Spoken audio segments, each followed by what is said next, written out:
Apple just announced WWDC 2023, and their next event is happening on Monday, June 5th. These are the official invites for the developers conference that Apple holds every year. And normally, guys, it's just a software event. Like if this was a normal year, we would just be talking about iOS 17, new macOS, new watchOS, new tvOS, and HomePod stuff. And that would be the event. But that is not the case this year because Apple is planning to unveil to the world for the first time ever the secret product they have been working on for the past decade, essentially, which is their new augmented reality, virtual reality headset, which just saying that out loud and realizing we are less than 3 months away from this is absolutely insane. If you want to know how I'm so sure, let's just take a look at the branding. When Apple announces an event, they usually hint at what's coming in some way in the invitation. And it is so obvious what they have shown here, which is lenses that are curved. Likely the same lenses that are going to be included in the headset that you wear on your head. I mean, yeah, you can look at this and be charitable and say that's just a rainbow because Apple used to have a rainbow color logo. And I think that that is certainly what they are leaning into here. But if you look at this image that Apple has shared officially, and then we put that next to a leaked image of the headset, it almost has the exact same curvature of the product we are supposed to be getting on here, which is just, it's confirmation 100% that this is coming, but don't take my word for it. Bloomberg, the Financial Times, the New York Times, and many other sources have said the same thing. Everyone in the media community is coming together saying that Apple is going to announce this headset on June 5th, which is wildly exciting because we haven't seen a truly all new product unveil for Apple, like something that is not on the market right now, not a new iPhone, not a new iPad, but a new product category since the Apple Watch in 2015, which if we actually go back to was the iPhone 6 event. Apple announced the iPhone 6 and the iPhone 6 Plus for the first time. And then at the very end, they did a one more thing section where they wanted to show everybody this new wearable that had been rumored, but that nobody knew the details about yet. And I see verbatim that exact same thing happening here. It's going to start out as a normal event. It's going to be, here's what's new in iOS 17, new macOS, watchOS, tvOS. It's going to be cool. And then Tim's going to step out and be like, yo, but we got this sick ass thing to show you and I'm so ready, bro. The thing is, from the reactions I've gathered, a lot of people are split on this, and I get it. It's a new product category. It seems weird. Is virtual reality and this thing that you wear on your face, does that make sense for Apple? Is that something that Apple would really do? And for a while I didn't get it and it didn't make any sense, but having tried augmented reality for the first time recently and seeing what it's like to have something overlaid on the real world and playing with a Meta Quest headset that I have and experiencing virtual reality there, I get it. I get why Apple's doing this, and it's actually really smart. This headset's going to have interchangeable bands very similar to the Apple Watch in a design made of aluminum, glass, and carbon fiber. So it's likely going to be some of the highest performance, highest quality that we've seen in a virtual reality headset, but also one of the lightest. On the inside, there's going to be dual 4K displays that have been described as indistinguishable from reality, which I cannot wait to experience. And once you're in the headset, Apple's going to be focusing on 3 different interactions that you'd want to have. Number 1 is going to be a virtual FaceTime where with memojis, you can feel like you're in the same room as your friends or your family. If everybody has their headset on, it's going to be a virtual reality meeting environment for FaceTime. The second is going to be for playing games. Apple has historically struggled here and had a really hard time, but as you've seen them build up the catalog for Apple Arcade, they are really going to be focusing on launch titles and unique experiences you can have in this headset that you can't have on their other products. And the third option is going to be for just sitting back watching content. It's going to be this giant display that's blown up in front of your eyes. It's going to be super high res, and it's going to allow you to watch movies, TV shows, and other things in this virtual environment. Those 3 things, don't get me wrong, are going to be somewhat limited and basic for this first generation product, but Apple's mixing in some augmented reality stuff as well, where just as much as you might want to be immersed in virtual reality, there's going to be a reality digital crown where you can turn it and then start to see the world around you, because I forgot to mention there are 12 different cameras on this product to see the world and to reflect it in your vision, which if you're keeping track at home is going to make this the most advanced and the most balls to the wall headset that any company has touched ever. I mean, I've never heard of someone putting this much tech into one thing, and having it be an Apple product on top of that, it is not going to be cheap. Bloomberg, the Financial Times, New York Times, the same people that say it's all coming, it's going to be announced in June at this this event, they've also reported the same price tag. $3,000 is going to be the starting price for this headset, which is insane. Obviously, I'm not going to sit here and rationalize that price, but I will sit here and rationalize that based on what we are hearing,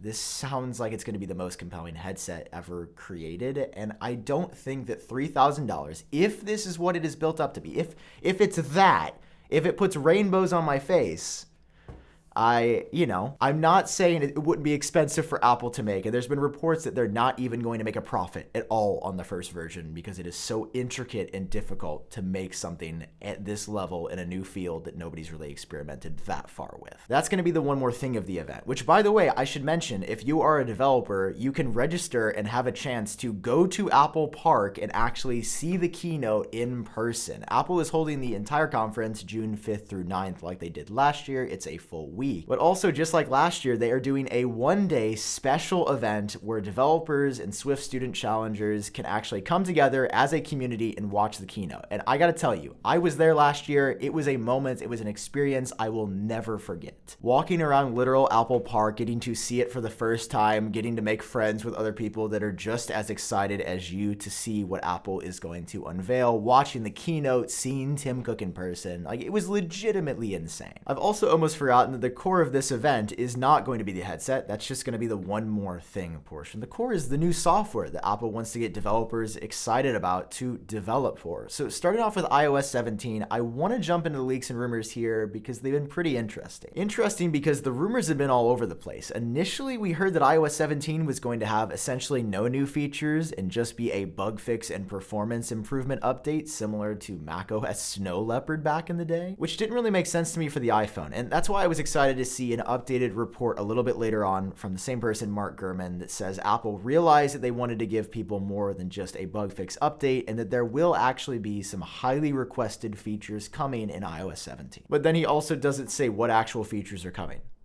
So that, you see why I'm saying it's weird? It was like not going to be an update, and then it is going to be an update, but we still don't know what the update's going to be now. The only big thing we've heard for iOS 17 that Mark Gurman also reported is that starting in Europe in iOS 17, Apple is going to allow side loading for the first time ever, which is a massive deal. Apple has only allowed apps to be installed from developers on their own app store since they invented the App Store in like 2008, which I'm actually really excited for because my perspective is that even though I see it being unfair to Apple to forcibly have to change their platform and the way it works, it's my phone and I want to do whatever I want with it. I don't want to be locked down or restricted. If I want to install the Google Play Store on here, I think I should be able to do that. Again, though, that's not launching globally right off the bat. It's going to be only available in the EU off the rip. And we really haven't heard anything else about iOS 17 or, for that part, any credible leaks and rumors for new macOS, watchOS, tvOS, or HomePod OS versions. It's just been really quiet this year. So, of course, I'll keep you updated as we hear more about the platforms and as new leaks and rumors come out. But the big thing that we know about this event, the thing that has leaked extensively, we know what it looks like, we know what it's going to feel like, that's the headset, guys. And that is happening after so long. The headset, guys, it's almost here. How can you not be so excited? I legitimately have not been this excited for an Apple event since I have been a YouTuber. I said it. I have not been this excited for a thing since I've been doing this for a decade, bro. I don't know a single other company in the world that me doing something for 10 years, I am this excited for something. Like, no, nothing comes close. I cannot wait to see what Apple's done. I love VR. I've had a blast with the current products that exist. And now when Apple does it, bro. Okay. Yes, it's going to be sick. I will talk to you guys and keep you updated all the way from here, there, past there, iOS 17. Make sure you subscribe if you haven't already. And I want to include this little secret tidbit at the end of the video for everybody that was loyal enough and kind enough to watch to the end. But you might be seeing an announcement from me and some friends about something happening around the same time as WWDC. I don't want to say anything else because they're going to get really mad at me that I even said that, but I will just say stay tuned for something very special me and my pals have been working on for months happening around the same time. It's going to be crazy. Okay, I'll talk to you guys later. They're going to get mad that I said that. Bye-bye. I got to go. They're mad at me. They're mad at me.